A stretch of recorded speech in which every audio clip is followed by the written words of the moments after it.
दोस्तों, आप और हम सब एक आनंदमयी और खुशहाल जीवन बिताना चाहते हैं, पर हर पल खुश रहने के कुछ रहस्य हैं।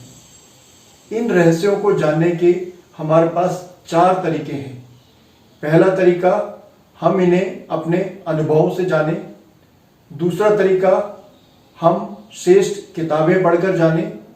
तीसरा तरीका, हम कुछ ज्ञानी लोगों को सुनकर जानें।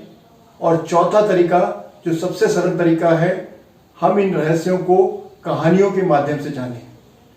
दोस्तों, मेरा नाम है डॉक्टर आदित्य गुप्ता और मेरा नाम है टू बी डॉक्टर आश्रय गुप्ता। आप लोगों का बेहद स्वागत है हमारी श्रृंखला में, जिसका नाम है कहानी कविता की जुबानी। इस श्रृंखला में हम आपको सुनाते हैं अपनी लिखी हुई कुछ कहानियां जो जीवन के रहस्यों को बड़ी ही सरलता और रोचकता के साथ उजागर करती हैं। आज की हमारी कहानी का शीर्षक है कैसे या क्यों। आइए चलते हैं कहानी की ओर। पुराने समय में एक छोटा सा राज्य था, नाम था मलव। अपनी प्राकृतिक संपदाओं के लिए था उसका बड़ा गौरव। वहां के राजा का नाम था समरासन। बड़ी कुशलता से चला रहा था वो अपना शासन। मलव के साथ ही एक बड़ा राज्य था, नाम था त्रिमत। उसके राजा का नाम था राहुदत्त। एक बार त्रिमत ने कर दिया मलव पर आक्रमण। प्रयास फिर से वही था, बड़े का छोटे पर दमन। समरासन को लगा इस बार युद्ध लंबा चलेगा, इस बार राहुदत्त इतनी आसानी से न रुकेगा। उसने राज्य के सारे पुरुषों को बुला लिया, हर व्यक्ति को सेना की मदद का कोई ना कोई काम दिया। गुरुरत्त पेशे से किसान था, यही काम उसके लिए सबसे महान था। यहां उसकी नियुक्ति हो गई रसोई घर में, जहां सैनिकों के लिए भोजन बनता था तीनों पहर में। गुरुरत्त को काम मिला आटा गूंदने का और शहीद हुए सैनिकों के लिए पलके मूंदने का। यहां गुरुरत्त की मुलाकात हुई प्रधान से, अपनी ही तरह एक और किसान से। गुरुरत्त आटा गूंथता, लोइयां बनाता और रोटियां बेलता। प्रधान उन्हें बड़े से तवे पर मध्यम आंच पर सेकता। धीरे धीरे दोनों बहुत अच्छे मित्र हो गए। रसोई घर में सहभागिता के श्रेष्ठ चित्र हो गए। कोई आश्वस्त, कोई परस्त, कोई अटल, कोई अनमना। हर किस्म के सैनिकों से होता था उनका हर रोज सामना। देखकर सैनिकों की हालत दुखद, दोनों सोचते क्या हम कर सकते हैं इनकी कोई और मदद। उन्होंने निर्णय लिया कि वो दुआ और अच्छे विचार देंगे, खाने के माध्यम से थोड़ा सा दुलार देंगे। कामना करते हर रोटी उनके स्वास्थ्य का वर्धन करे, उनके बलिदान का थोड़ा सा वंदन करे।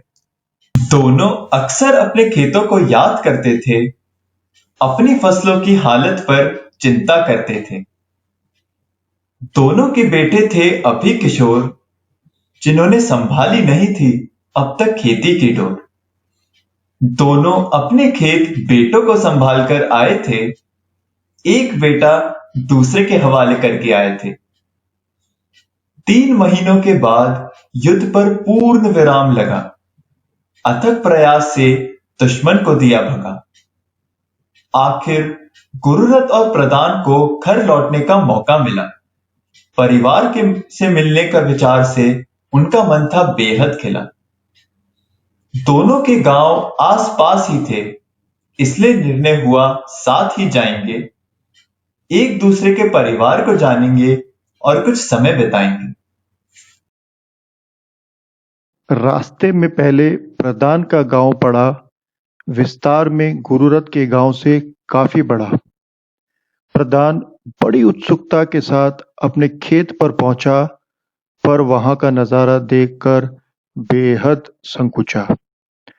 फसल के पत्तों में अनगिनत छेद थे, पौधे मुरझाकर करीबन हरे से सफेद थे। प्रधान बेहद दुखी हुआ, तुरंत बेटे को बुला लिया, पूछा, तुमने खेत के साथ ये क्या कर दिया? बेटा बोला, मैंने वैसा ही किया जैसा आपने मुझे बताया। आपकी एक भी हिदायत को न मैंने बुलाया। मैं समय समय पर पानी देता रहता था, रात को बार बार चक्कर जानवरों की खबर लेता रहता था। दिन भर मैं निकालता रहता था खरपतवार, मैंने एक भी पौधे को ना होने दिया था बेकार। एक बार इंद्रदेव ने कर दी कुछ ज्यादा ही दया, सारे खेत में पानी था भर गया। मैंने वही किया जो आपने मुझे बताया था। इस स्थिति में आपने मुझे एक उपाय जताया था। मैंने तोड़ दी खेत की सारी मुंडेर, फिर पानी को निकलने में न लगी ज्यादा देर। प्रधान ने पूछा, तो फिर खेत की हालत ऐसे कैसे हो गई? तुमने तो वही किया हर बात जो मैंने तुमसे कही। बेटा बोला, टिड्डियों के एक झुंड ने कर दिया था आक्रमण, उससे न बचा पाया मैं अपना निश्मन। प्रधान बेटे को क्या कहता, सिवाय इसके कि इतना बड़ा नुकसान सहता। उसने न बताया था इसका कोई उपाय, स्थिति थी बेहद असहाय। प्रधान के घर कुछ समय बिता दोनों पहुंचे गुरुरथ के गांव। ऐसा मानना था कि कभी पड़े थे यहां पर भगवान राम के पांव। प्रधान का खेत देख गुरुरथ भी बेहद चिंतित था, मानसिक शांति से उसका चित्त वंचित था। खेत पर पहुंचा तो फसल लहलहा रही थी, किसी भी पौधे में कोई कमी नहीं थी। गुरुरथ का पुत्र भी उनके पास आ गया, प्रधान से ये पूछे बिना न रहा गया, क्या टिड्डियों ने न किया था तुम्हारे खेत पर भी हमला? तुमसे अपना खेत कैसे था संभला? बेटा बोला, हमारे खेत में भी आई थी ढेर सी, चिपक गई थी पत्तों पे बेर सी। कोई तरीका नहीं मिल रहा था इनको हटाने का, इनकी संख्या खेत पर से घटाने का। मैंने एक पौधे के पास जाकर ताली बजाई, टिड्डियां वहां से थोड़ी सी हटी और मुझे एक तरकीब समझ में आई। हम सारे घर वाले खेत में आकर अलग अलग जगह खड़े हो गए जाकर।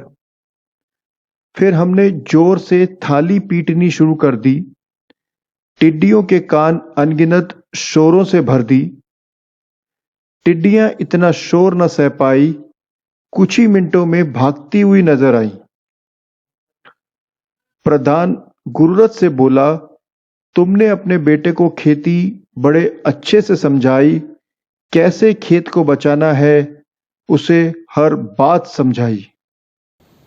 गुरुरथ बोला, मैंने उसे खेती की कोई भी युक्ति नहीं बताई। मैंने उसे खेती की कोई भी युक्ति नहीं बताई। क्यों खेत बचाना है, क्यों खेत बचाना है, बस यही बात उसे बहुत अच्छे से समझाई। क्यों खेत बचाना है, बस यही बात उसे बहुत अच्छे से समझाई। तो ये थी हमारी कहानी कैसे या क्यों। उम्मीद है आपको पसंद आई होगी, और यदि आपको पसंद आई तो कृपया लाइक का बटन दबाएं, और यदि आप ऐसी और अन्य कहानियां सुनना चाहते हैं तो कृपया हमारे चैनल को सब्सक्राइब करें। इस कहानी पर आपकी क्या राय है और इस कहानी को हम कैसे और बेहतर बना सकते हैं, इसको कृपया कमेंट बॉक्स में बताएं, और ज्यादा से ज्यादा अपने दोस्तों और परिवार में इसको शेयर करें ताकि अन्य लोग भी इसका लाभ और आनंद उठा सकें। तो दोस्तों, मिलते हैं अगली कहानी पर। खुश रहें, स्वस्थ रहें, सुरक्षित रहें। नमस्कार।